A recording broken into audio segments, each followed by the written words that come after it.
আজকের গল্প হৃদ মাঝারে, কলমে সোনালী বসু। কলেজে পুজোর ছুটি পড়তেই পিজি ফাঁকা হতে শুরু করলো। পৌশালীও ফিরে যাচ্ছে বর্ধমানে ওর বাড়িতে। এবার ওদের দেশের বাড়িতে পুজোর পলি পড়েছে, তাই বর্ধমান থেকে ওরা কাটোয়া যাবে। মৌবনি ওর ব্যাগ গোছানো দেখছিল আর বক বক শুনছিল। কলেজ ভর্তি হওয়ার পর থেকে এই পৌশালীর সাথেই যা ওর একটু আধটু ভাব হয়েছে, না হলে বাকিদের সাথে ওই হাই হ্যালোর চেয়ে বেশি দূর এগোয় না। একমাত্র পৌশালী জানে ওকে কেন ছোট থেকেই হোস্টেলে থেকে মানুষ হতে হয়েছে। মোয়ের মা মারা যাওয়ার পর ওর বাবা আবার বিয়ে করতে দেরি করেননি, কারণ মেয়েকে কে দেখবে, কে মানুষ করবে। কিন্তু যে ওর মা হতে পারত, তার কোনো ইচ্ছেই ছিল না মোয়ের মা হওয়ার। বাড়িতে প্রচুর অশান্তি কান্নাকাটির পর ওর বাবা মেয়ের ভবিষ্যতের কথা ভেবে ভালো বোর্ডিং স্কুলে ভর্তি করে দেন। দেদার খরচ করেছেন, কিন্তু মেয়ের মন পাননি। সে দূরেই সরে গেছে। শুধু পরিবার থেকেও দূরে সরে গেছে তা নয়, অন্য মানুষকেও ও কাছে ঘেঁষতে দেয় না। কিভাবে যে পৌশালীকে মৌ ভালো বান্ধবী হিসেবে মেনে নিয়েছে তা শুধু ওই জানে। ব্যাগ গোছাতে গোছাতে পৌশালী মৌকে বলল, দে তোর ব্যাগটা গুছিয়ে দি। মৌ বলল, আরে বললাম তো আমি কোথাও যাব না, আমার ভালো লাগে না। হ্যাঁ জানি তো, তুই মুখ হাঁড়ি করে ঘরে বসে থাকবি আর আমি ওদিকে আনন্দ করব, ভালো মন্দ খাবো। তারপর তোর দীর্ঘশ্বাসের কারণে আমার হজমে গণ্ডগোল হোক আর কি। সেটি হচ্ছে না বস, তোমাকে যেতেই হবে। মৌয়ের কোনো অজুহাত খাটল না। চতুর্থীর সকালে ওরা দুই বান্ধবী হাওড়া থেকে লোকালে চেপে বসলো বর্ধমানের উদ্দেশ্যে। সারা রাস্তা পৌশালী একাই কথা বলে গেল তা নয়, মনের জানলা খুলে বাইরে তাকাতে মোয়ের মনটাও বেশ খুশি খুশি হয়ে গিয়েছিল। তাই ও বান্ধবীর গল্পে মাঝে মধ্যেই যোগদান করছিল। সময়ের মধ্যেই ওরা বর্ধমানে এসে নামলো। স্টেশন থেকে টোটো চেপে গোলাপবাগের কাছে ওদের বাড়ির উদ্দেশ্যে ওরা রওনা দিল। এখানেই পৌশালীদের বাড়ি। বাজারে ওর বাবার বইয়ের দোকান। মৌকে দেখে ওর বাবা, মা আর ছোট বোন গীতাঞ্জলি খুব খুশি। সারাদিন খুব আনন্দ করে কেটে গেল ওদের। পরের দিন ওরা কাটোয়ার উদ্দেশ্যে রওনা হবে, তাই বিকেলে ওরা তিনজন বেরোলো একটু বাজার ঘুরে আসতে। চারদিকেই পুজোর মেজাজ, ছোট বড় নানা প্যান্ডেল চারিদিকে। তবে ঠাকুর এসে এখনও প্যান্ডেল আলো করে বসেনি। পৌশালী বলল, পঞ্চমীর সন্ধ্যের মধ্যে সব চলে আসবে। গীতাঞ্জলি বলল, দিদি এবার এখানকার ঠাকুর দেখা হবে না। কেন দেখা হবে না রে, আমরা তো সন্ধ্যের পর চলে আসব। 2-4টে ঠাকুর ঠিক দেখতে পেয়ে যাব, চিন্তা করিস না। তাছাড়া মৌকে গোলাপবাগও তো দেখাতে হবে। পরের দিন আবার বর্ধমান থেকে কাটোয়া। অশোকবাবু পৌশালীর বাবা প্রচুর জিনিস নিয়ে এসেছেন বর্ধমান থেকে। অটো ভাড়া করে যখন বাড়ি পৌঁছলো ওরা, তখন বাড়িতে হইচই পড়ে গেল। মৌ তো গাড়ি থেকে নেমেই ভ্যাবাচ্যাকা খেয়ে গেল। পৌশালীদের দেশের বাড়ি এত বড় হবে ও ভাবেনি। যেন জমিদার বাড়ি। অনেকেই বেরিয়ে এসেছে সদর দরজার কাছে ওদের ভেতরে নিয়ে যেতে। মৌ অবাক হয়ে ভাবছিল, এত লোকজন, ও আর কতক্ষণ হাঁ করে দেখতো কে জানে। পৌশালী ওকে টেনে নিয়ে গেল ভেতরে। সবাই সাদরে ওদের বুকে টেনে নিল। ও যে এ বাড়ির কেউ নয় তা ওদের আপ্যায়নের বহর দেখে বোঝা গেল না। হাত মুখ ধুয়ে বসতে বসতেই জল খাবার চলে এলো। খাওয়া শেষ হলে পৌশালী বলল, চল মৌ, তোকে আমাদের বাড়িটা ঘুরিয়ে নিয়ে আসি। এতক্ষণে মৌ বলল, তোদের পূর্বপুরুষেরা কি জমিদার ছিলেন? না রে, জমিদার নয়, জমিদারের নায়েব। আমার ঠাকুরদার বাবা ছিলেন জমিদারের নায়েব। এই বাড়ি তারই বানানো, তবে সম্পত্তি বাড়ানো থেকে রক্ষা করা সব ঠাকুরদা আর তার ভাইয়েরা মিলে করেছেন। ঠাকুরদা তখনকার দিনে রেলে চাকরি করতেন। তার ভাইয়েরাও কেউ চাকরি, কেউ ব্যবসা, কেউ সম্পত্তির দেখাশোনা করেন। আমাদের দুর্গাপূজাও সেই নায়েব দাদুর আমল থেকেই হয়ে আসছে। চল মন্দিরে ঠাকুর দেখে বাড়িটা ঘুরে দেখাবো। নিচে নেমে বাইরে দুর্গা মণ্ডপে চলে এলো ওরা। ঘরোয়া দুর্গা ঠাকুর, কি সুন্দর। শহরে জাঁকজমক নেই, কিন্তু কি ভালো লাগলো মোয়ের। ঠাকুর দেখে ওরা বাইরে বেরোতে যাবে। পৌশালীর এক দূর সম্পর্কের ঠাকুমা বললেন, দিদি ভাই, কাল ভোরবেলা মন্দিরের দালানে আলপনা দেওয়ার ভার তোমাকে নিতে হবে। পৌশালী খুশি মনেই বলল, হ্যাঁ ঠাম্মি, তোমায় বলতেই হবে না, আমি করব। মৌ অবাক হলো। ও ও জানতো না ওর বান্ধবী এত কাজ জানে। ও বলল, তুই আলপনা দিতে পারিস? হ্যাঁ পারি। তুই দেখলে তুইও পারবি। এখন চল পুকুর পাড় দিয়ে ঘুরে আসি। দুজনে খিড়কির দরজা দিয়ে বেরিয়ে গেল পেছনের বাগানে। বাগান পেরিয়ে বড় পুকুর, পুরোটা ভর্তি আছে পদ্মে, পাতাও কম দেখা যাচ্ছে। পুকুর যেন উজ্জ্বল হয়ে আছে পদ্মের গোলাপি রঙে। মোয়ের মন ভরে উঠল। ওর ইচ্ছে হলো একটা পদ্ম তুলতে, কিন্তু জলের কিনারায় কোনো পদ্ম ফুল নেই। নিতে হলে কিছুটা গভীরে যেতে হবে। মৌ এক পা করে নামছে দেখে পৌশালী বলল, আরে নামিস না, জল কিন্তু খুব গভীর। মৌ বলল, কিছু হবে না, ওই সামনেরটা তুলে নিয়েই চলে আসব। পেছন থেকে এক গম্ভীর পুরুষালী আওয়াজ পাওয়া গেল, তোর বান্ধবীকে মানা কর, শহর থেকে এসেছেন পুজো দেখতে, এসে বিপদে পড়লে কেলেঙ্কারি। তার উপর ওনার বাবা মাকে কী কৈফিয়ত দেবো, কী বলবো? মেয়ে জলে পড়ে গেল কি করে? মৌ পেছন ঘুরে দেখলো এক যুবক হেঁটে আসছে পুকুরের পাড় দিয়ে।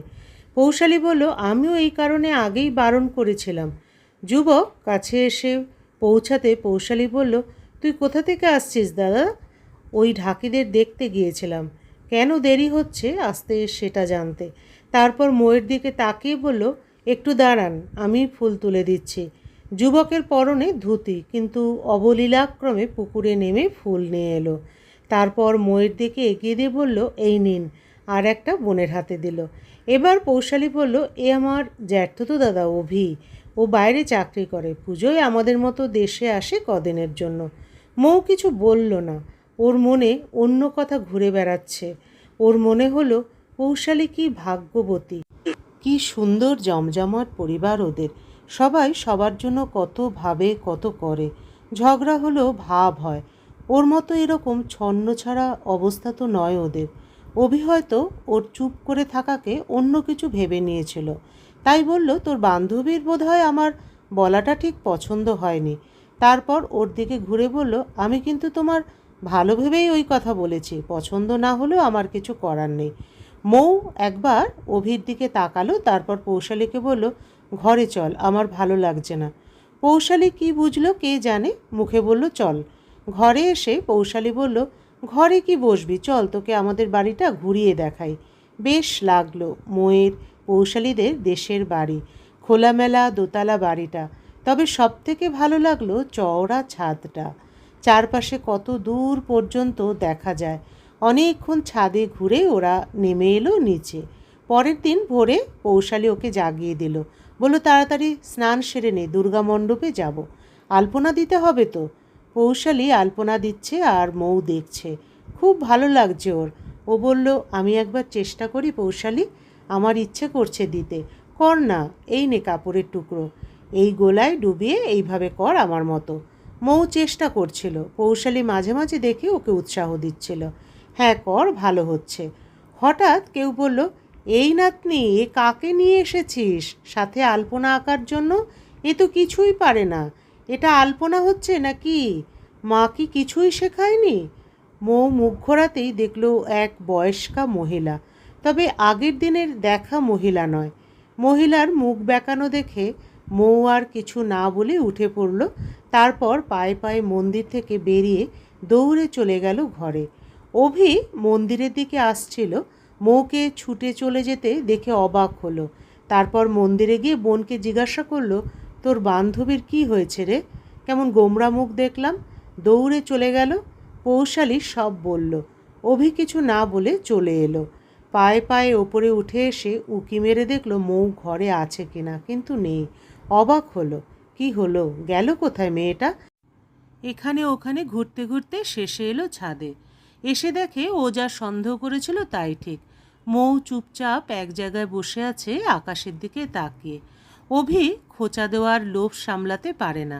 কি ব্যাপার, ওখান থেকে পালিয়ে এখানে মুখ লুকিয়ে বসে আছেন? মৌ ঘুরে তাকাতে অভি খেয়াল করল ওর চোখে জল। ও অবাক হলো, কি হলো মেয়েটার, কাঁদে কেন? কিছু জিজ্ঞাসা করার আগেই মৌ ওখান থেকে চলে গেল তাড়াতাড়ি। পৌশালী খুঁজে বার করলো তার বান্ধবীকে জল খাবারের জন্য ডাকতে গিয়ে। ওর মা মৌকে খুঁজে না পেয়ে মেয়েকেই জিজ্ঞাসা করছিলেন ওর বান্ধবীর কথা। ঘরে ওর বান্ধবীকে পেয়ে ওকে বলল, তুই এখানে, আর আমি সব জায়গায় তোকে খুঁজে বেড়াচ্ছি, চল খেতে। তুই আলপনা দিতে দিতে চলে এলি কেন? মৌ বলল, আমি কোনো কাজের নয় রে, যে দেখবে সেই বলবে, ওটা কোনো কথার কথা নয়। খুঁত ধরার লোক জগতে কম নেই। তুই সব জানলেও দেখবি কেউ না কেউ কোনো না কোনো খুঁত ধরবেই। লোকের কথায় কান দিবি না, এখন চল বলে ওকে টেনে নিয়ে গেল নিচে। সেদিনটা ওদের দারুণ কেটে গেল, এদিক ওদিক ঘুরে, গল্প করে, মন্দিরে বসে, কাজ দেখে। সন্ধ্যায় ওরা দুই বান্ধবী ছাদে বসে আছে, এমন সময় পৌশালী বলল, নিচে এতক্ষণে চায়ের আসর বসার কথা, তুই বস, আমি আমাদের চা নিয়ে আসি। মৌ মাথা নাড়তে ও নেমে গেল। মৌ আনমনে আকাশ দেখছিল আর মাকে খুঁজছিল। এমন সময় কেউ পাশ থেকে বলে উঠল, কি ব্যাপার, আকাশে কি খুঁজছেন তারা?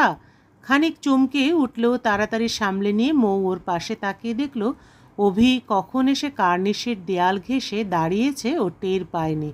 অভির প্রশ্নের উত্তর না দেওয়াতে ও আবার প্রশ্ন করল, কি ব্যাপার, আপনি কি অচেনা মানুষের সাথে কথা বলেন না? এবারও উত্তর দিল, বলি। তাহলে আপনি উত্তর দিলেন না কেন আমার প্রশ্নে? কি বলবো, আকাশে মাকে খুঁজছিলাম। আপনার কি মনে হবে না আমার মাথায় গণ্ডগোল আছে? অভি ওর মুখের দিকে খানিক তাকিয়ে বলল, এতে মাথায় গণ্ডগোল ভাবার কোনো কারণ নেই। আর আপনার মা নেই শুনে খারাপ লাগলো। আমার জন্মদাত্রী মা নেই, তবে বাবার দ্বিতীয় স্ত্রী বর্তমান। অভি বুঝতে পারল ময়ের মনের কষ্টটা। এত মিষ্টি মেয়ের মনে এত দুঃখ। ও ওই বিষয়ে কোনো কথা না তুলে অন্য প্রসঙ্গে গল্প শুরু করলো। ওদের গল্পের মাঝেই পৌশালী এসে উপস্থিত, 2 কাপ চা নিয়ে। অভিকে দেখে বলল, দাদা তুই এখানে? কিন্তু আমি তো মাত্র 2 কাপ চা নিয়ে এলাম। অভি উত্তর দিল, আমি খেয়েছি, তাই আমার চায়ের জন্য তোকে ভাবতে হবে না। আবার গল্প শুরু হলো, তবে কিছুক্ষণ পরেই নিচ থেকে অভির ডাক পড়াতে ও নিচে নেমে চলে গেল। পরের দিন সপ্তমী, ভোরে উঠে স্নান সেরে শাড়ি পরে 2 বান্ধবী পুকুর ঘাটে গেল কলাবইয়ের স্নান দেখতে। পুরোহিতের মন্ত্রোচ্চারণের সাথে কলাবউ স্নান সারল আর ঘট ভরা হলো। ওখান থেকে ফিরে আসার পর শুরু হলো সপ্তমীর পুজো। অষ্টমীতে পুরো বাড়ির লোকেদের সাথে ওরা অঞ্জলি দিল। 2 বান্ধবীর এদিনও শাড়ি পরেছিল, তবে এর মধ্যেই পৌশালী খেয়াল করলো ওর দাদার দৃষ্টি মাঝে মাঝেই ওর বান্ধবীর মুখের ওপর দিয়ে ঘুরে যাচ্ছে। একটা সম্ভাবনার কথা মাথায় আসতেই ওর মুখে হাসি ফুটে উঠল। ব্যাপারটা আরও পরিষ্কার হয়ে গেল দুপুরে খাবার পরিবেশনের সময়। অভি বারে বারে ময়ের কাছে ঘুরে ফিরে এলো খাবার দিতে।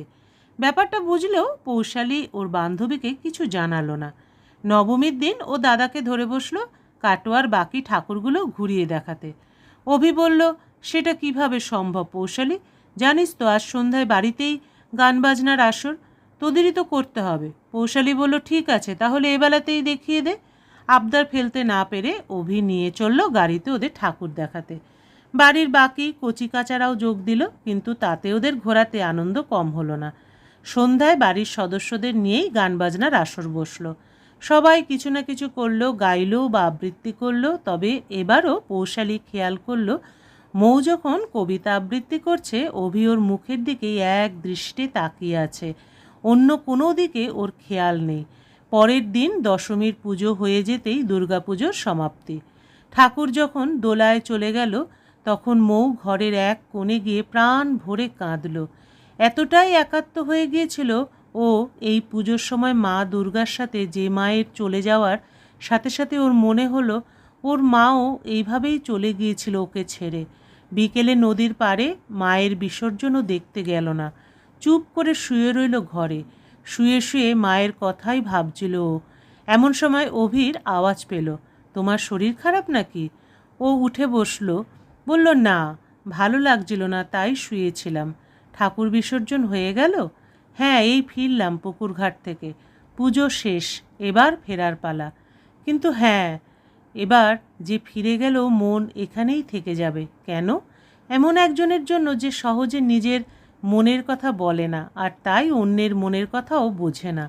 মৌ অবাক হয়ে তাকালো অভির দিকে। কি বলতে চাইছে ও? ও ওকে ভালোবাসে? এটা কি সম্ভব? ওর মন বলল, কোনো মতেই সম্ভব না। ওকে কেউ ভালোবাসতে পারে ও বিশ্বাস করতে পারে না। ও কোনো উত্তর দিতে পারল না, জিজ্ঞাসাও করতে পারল না অভির ভালোবাসার মেয়েটি কে। একাদশীর সকালে ওরা ফিরে এলো বর্ধমানে।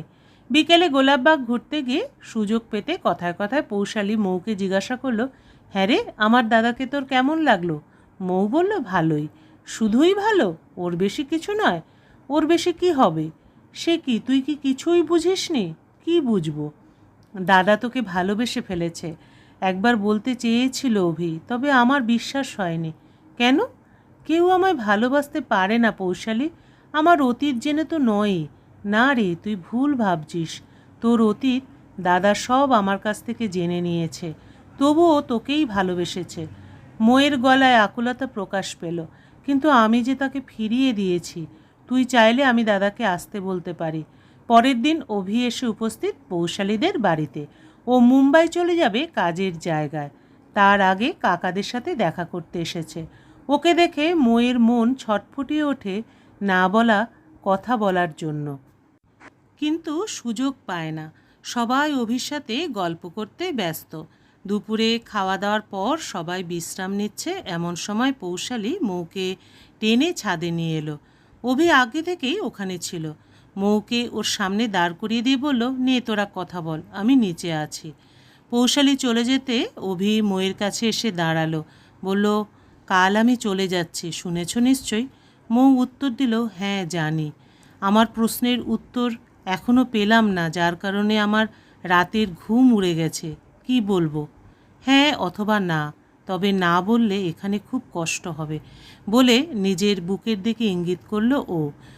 মৌ উত্তর দিল, হ্যাঁ সত্যি। অভি মৌয়ের মুখটা তুলে ধরল।